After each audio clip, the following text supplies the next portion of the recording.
Join me on a journey through the intricate, soulful process behind each of my SeQueenArt creations.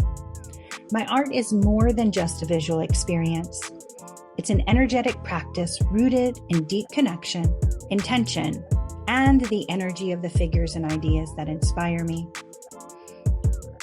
As I guide you through my creative process, from the first spark of intuition to the final stitch, I hope you'll gain a deeper understanding of the sacred space I hold for the energies of these pieces, and perhaps even feel inspired to explore the magic of your own connections. Every SeQueenArt piece starts and concludes with energetic connections, enabling me to tune in and receive messages that guide my intuition. I maintain a list on my phone of the icons, ideas, and individuals who have made a distinct and humble impact on the world.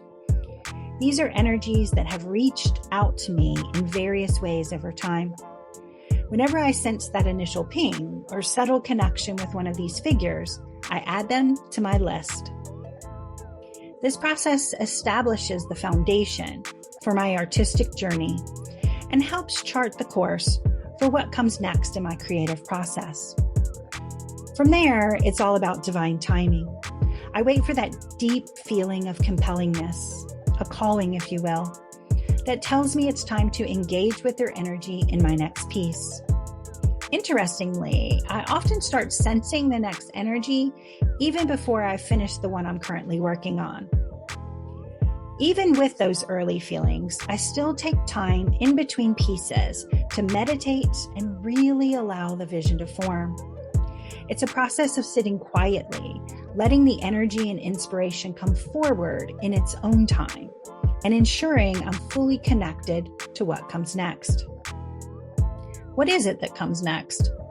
I start by selecting the right size spreader frame pieces for the project, ensuring that they're the right fit and size for the design. After that, I carefully choose and cut the cloth to size. It needs to be a sturdy fabric that can support the weight of the sequins, while also being flexible enough for a needle to pass through. Once that's ready, I draw out the area where the sequins will be placed, marking the space to guide the next steps.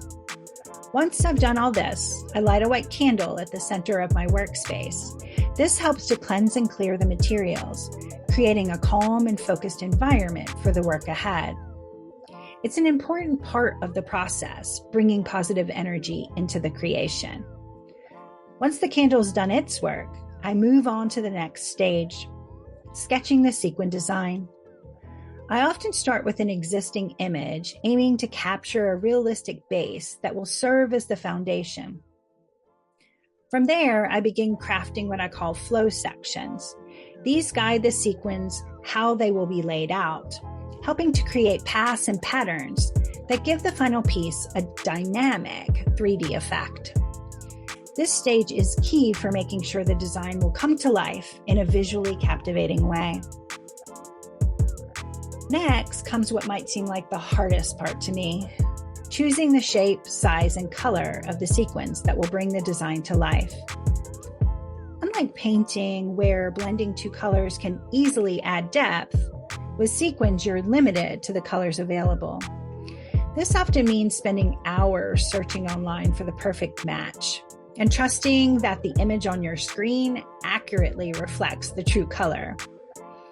Then there's the size.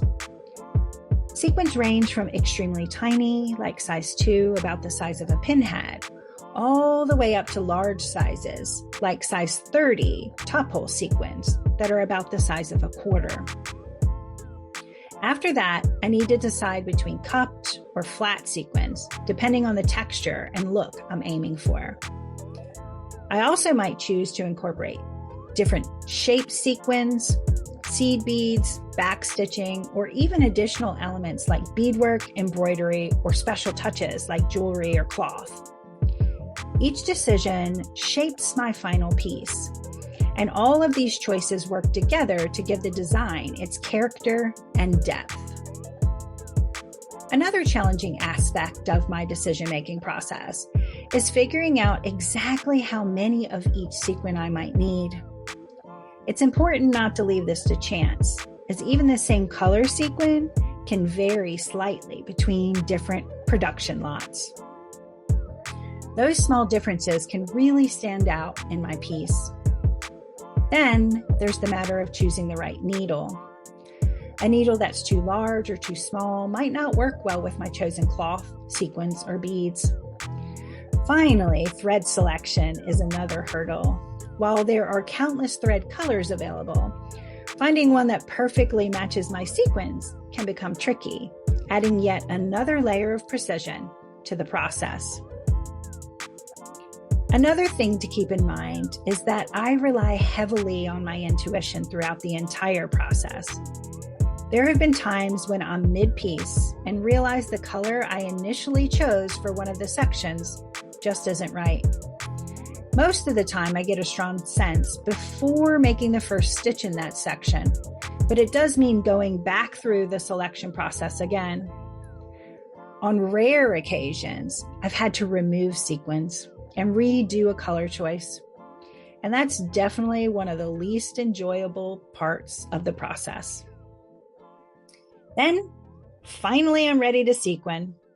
Stitching each sequin one by one becomes a meditative and soothing practice for me.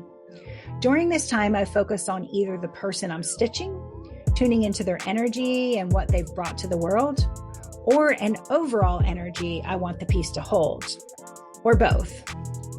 I often create a mantra, a song, or set an intention that I focus on as I work. If the piece is of an icon or a famous figure, I might immerse myself in their life, watching documentaries, listening to their speeches, all of which helps infuse the piece with a certain energy. This process allows that intention to resonate through the finished work, radiating that energy out into the world. A finished piece can take anywhere from months to years to complete, and I consider myself a fast sequiner. Once I'm done, the next step depends on the style. I might mount it on a piece of cloth, stitching it into place like a traditional drapeau, or stretch and staple it onto a canvas for display. After that, I dedicate 24 hours of gratitude, periodically checking in with the piece, admiring its energy, and expressing thanks for the experience of being able to work with it. Then it's time for the piece to find its way out into the world. Some are commissions, so I already know where they're headed, while others wait for their home to reveal itself. Either way, I feel immense gratitude for being part of the creative journey. This is always a deeply personal and intuitive process that intertwines meditation, intention, and the vibrant energies of the figures I connect with. As an art form, my pieces bridge the gap between sophisticated and eclectic. The depth of detail and intensity of energy in each piece often creates a feeling of awe while embracing a sense of comfort. I'll be the first to admit that these creations may not charm everyone, as they're not mainstream or even commonplace art. They stray far from traditional expectations. However, it's likely to be something that's never seen before by the viewer. And honestly, that's what enchants those who do love them. Each piece is truly one of a kind and a sight to behold.